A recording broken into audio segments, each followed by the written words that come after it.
बातमी कांद्यासंदर्भात नाफेडच्या व्हायरल यादीमधून कांदा घोटाळा उघडकीस आलाय।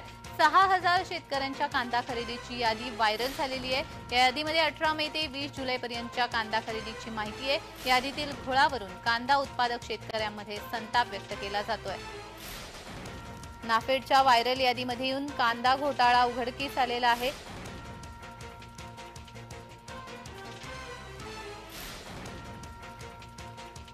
6,000 शेतकऱ्यांच्या कांदा खरेदीची यादी व्हायरल झाली आहे। या यादीमध्ये 18 मे ते 20 जुलैपर्यंतच्या कांदा खरेदीची माहिती आहे। यामध्ये कांदा घोटाळा उघडकीस येण्याची शक्यता आहे।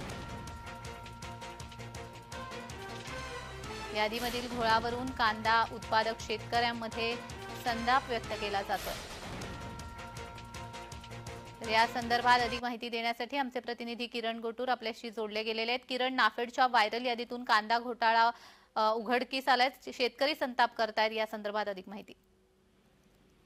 कारण मी मागच्या काही दिवसांपासून जर आपण बघितलं तर नाफेडच्या कांदा खरेदीमध्ये मोठ्या प्रमाणात घोटाळा झालेला आहे अशा पद्धतीचे आरोप होत होते आणि त्या संदर्भात आता नाफेडकडनं जे कांदा खरेदी झालेला आहे त्याच खरेदी संदर्भात एक जो खरं तर डॉक्युमेंट लिस्ट आहे ते व्हायरल झाल्याचं आपल्याला बघायला मिळतोय आणि या लिस्टमध्ये जवळपास 6,000 शेतकऱ्यांची नावं आहेत। पण अनेक ठिकाणी जी त्यांची माहिती आहे ती माहिती वेगवेगळ्या पद्धतीने देण्यात आलेली आहे।